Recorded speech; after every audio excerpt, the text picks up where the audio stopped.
പാലക്കാട് എലപ്പുള്ളിയിലെ മദ്യനിർമ്മാണ പ്ലാന്റിന്റെ നിർമ്മാണ പ്രവർത്തനങ്ങൾക്ക് അനുമതി നിഷേധിച്ച് റവന്യൂ വകുപ്പ് ഭൂമി തരം മാറ്റാനുള്ള ഒയാസിസ് കമ്പനിയുടെ അപേക്ഷ തള്ളി പാലക്കാട് RDO ഉത്തരവിറക്കി.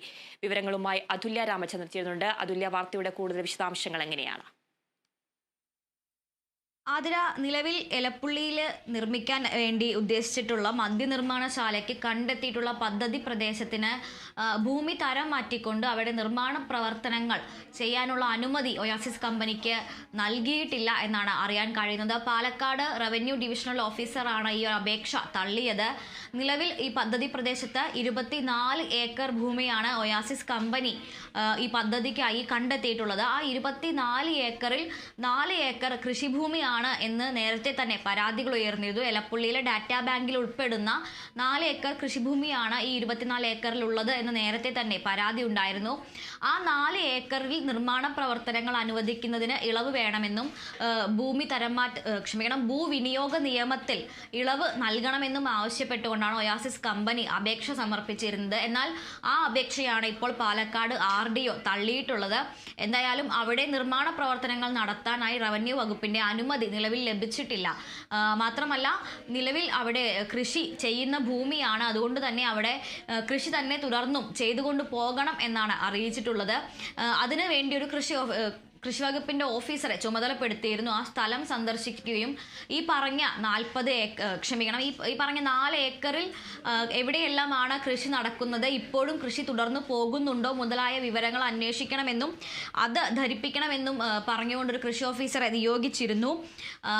അദ്ദേഹം നൽകിയ റിപ്പോർട്ട് അനുസരിച്ച് അത് കൃഷിഭൂമി തന്നെയാണ്. നിലവിൽ അത് ഈ ഭൂമി തരംമാറ്റം നടത്താൻ കഴിയില്ല എന്നുള്ളൊരു റിപ്പോർട്ടാണ് അദ്ദേഹം സമർപ്പിച്ചത്. അതിന്റെ ഭാഗമായി അവിടെ കൃഷി മാത്രമേ സമ്മതിക്കൂ എന്നുള്ള നിലപാടിലാണ് പാലക്കാട് RDO ഉള്ളത്. നിർദ്ദിഷ്ട ഭൂമിയിൽ ഈ ഡാറ്റാ ബാങ്കിൽ ഉൾപ്പെടുന്ന എലപ്പുള്ളി ഡാറ്റാ ബാങ്കിൽ ഉൾപ്പെടുന്ന ഈ 4 ഏക്കർ ഭൂമിയിൽ തുടർന്നും കൃഷിയുടെ പ്രവർത്തനങ്ങൾ മാത്രമേ അനുവദിക്കൂ എന്നും നിർമ്മാണ പ്രവർത്തനങ്ങൾ പാടില്ല എന്നുമാണ് RDO ഉത്തരവിൽ പറയുന്നത്. മാത്രമല്ല, നിലവിൽ ഈ ഒരു ഉത്തരവ് ലംഘിച്ച് ഏതെങ്കിലും രീതിയിലുള്ള അനധികൃത നിർമ്മാണ പ്രവർത്തനങ്ങൾ നടക്കുകയാണെങ്കിൽ അത് റിപ്പോർട്ട് ചെയ്യണമെന്ന് കൃഷി ഓഫീസറോട് നിർദ്ദേശിച്ചിട്ടുമുണ്ട്. ഏതെങ്കിലും തരത്തിൽ ഈ പറയുന്ന നിർദ്ദിഷ്ട ഭൂമിയിൽ അല്ലെങ്കിൽ ഈ ഒരു 4 ഏക്കർ വരുന്ന ഭാഗത്ത് ഏതെങ്കിലും രീതിയിലുള്ള നിർമ്മാണ പ്രവർത്തനങ്ങളിലേക്ക് ഒയാസിസ് കമ്പനി കടക്കുകയാണെങ്കിൽ അതിൽ റിപ്പോർട്ട് സമർപ്പിക്കാനും കൃത്യമായ നടപടി എടുക്കാനും കൃഷി ഓഫീസർക്ക് നിർദ്ദേശം നൽകിയിട്ടുണ്ട്. മാത്രമല്ല, നിലവിൽ ഈ 4 ഏക്കർ ഭൂമി കൃഷിഭൂമിയിൽ പെടുന്നതായതിനാൽ തന്നെ ഭൂവിനിയോഗ നിയമത്തിൽ ഇളവ് അനുവദിക്കാൻ കഴിയില്ല എന്ന് മാത്രമല്ല, നെൽവയൽ നീർത്തട സംരക്ഷണ നിയമപ്രകാരം ആ ഭൂമി തരം മാറ്റാൻ അല്ലെങ്കിൽ നിർമ്മാണ പ്രവർത്തികൾക്ക്, പ്രത്യേകിച്ചും ഇൻഡസ്ട്രിയൽ ആയിട്ടുള്ള വ്യാവസായിക ആവശ്യങ്ങൾക്കുള്ള കെട്ടിട നിർമ്മാണ പ്രവർത്തികൾക്ക് അത് വിട്ടു നൽകാനാകില്ല എന്നും കൂടി RDOയുടെ ഉത്തരവിൽ പറയുന്നുണ്ട്.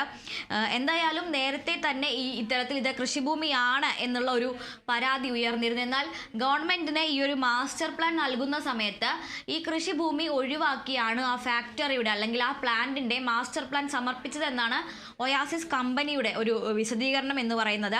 പ്രാഥമിക അനുമതിക്കായി സമർപ്പിച്ച മാസ്റ്റർ പ്ലാനിൽ കൃഷിയിടം വരുന്നത് ഏതൊക്കെയാണ് എന്ന് കൃത്യമായി മാർക്ക് ചെയ്തിരുന്നു. ആ കൃഷിയിടങ്ങൾ ഒഴിവാക്കിക്കൊണ്ടുള്ള ഭാഗത്ത് മാത്രമാണ് കെട്ടിട നിർമ്മാണ പ്രവൃത്തി നടക്കുക. ഈ കൃഷിഭൂമിയായി അടയാളപ്പെടുത്തിയിട്ടുള്ള ഭാഗത്ത് യാതൊരു വിധത്തിലുള്ള കെട്ടിട നിർമ്മാണവും നടക്കില്ല എന്നാണ് ഒയാസിസ് കമ്പനി നൽകുന്ന വിശദീകരണം. പക്ഷേ എന്തായാലും എലപ്പുള്ളി ഡാറ്റാ ബാങ്കിൽ ഉൾപ്പെട്ടിട്ടുള്ള ഈ ഒരു ഭൂമി അവിടെ കെട്ടിട നിർമ്മാണം നടക്കില്ല എന്ന് കമ്പനിയിൽ നിന്ന് ഒരു ഉറപ്പ് ലഭിച്ചാൽ പോലും അത് അല്ലെങ്കിൽ സാങ്കേതികമായി അത് സാധ്യമല്ല എന്നുള്ളതാണ്.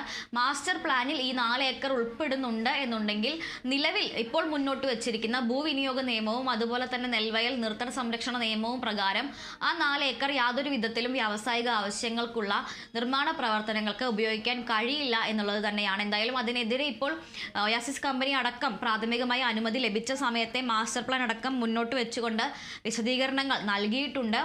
നിലവിൽ എന്തായാലും ഒരു ശ്രദ്ധേയമായ കാര്യം എന്ന് പറയുന്നത്, വലിയ രീതിയിൽ CPIയുടെ ഭാഗത്ത് നിന്ന് ഈ ഒരു ഭൂമി തരംമാറ്റം അതുപോലെ തന്നെ എലപ്പുള്ളിയിലെ മദ്യനിർമ്മാണ പ്ലാന്റിനെതിരെ വലിയ എതിർപ്പ് ഉയർന്നു വന്നിരുന്നു. ആദ്യഘട്ടത്തിൽ പ്രാദേശിക CPI നേതൃത്വമാണ് എതിർപ്പ് പ്രകടിപ്പിച്ചിരുന്നതെങ്കിൽ പിന്നീട് അത് സംസ്ഥാന അല്ലെങ്കിൽ കൂടുതൽ ഉയർന്ന നേതൃത്വം വരെ, ഉന്നത നേതൃത്വത്തിലേക്ക് വരെ, മേൽഘടകങ്ങൾ വരെ വരെ CPIയുടെ ഭാഗത്ത് നിന്ന് കടുത്ത എതിർപ്പിലേക്ക് പോവുകയുണ്ടായി. ബിനോയ് വിശ്വം എല്ലാം വലിയ രീതിയിൽ ഇതിനെ എതിർത്തുകൊണ്ട് മുന്നോട്ട് വന്നിരുന്നു. നിലവിൽ CPIയുടെ മന്ത്രി അല്ലെങ്കിൽ കെ രാജൻ ഭരിക്കുന്ന വകുപ്പാണ് റവന്യൂ വകുപ്പ് എന്ന് പറയുന്നത്. അപ്പോൾ അത്തരത്തിൽ CPIയുടെ ഭരണം ഉള്ള അല്ലെങ്കിൽ CPIയുടെ കയ്യിലുള്ള ഒരു വകുപ്പിൽ നിന്നാണ് ഇപ്പോൾ ഇത്തരത്തിൽ സർക്കാർ അനുമതി നൽകിയ ഒരു പദ്ധതിക്ക് ഇപ്പോൾ അനുമതി നിഷേധിച്ചിരിക്കുക എന്നത് കൂടി ഇവിടെ ശ്രദ്ധേയമായി പറയേണ്ട ഒരു കാര്യമാണ്. അതിര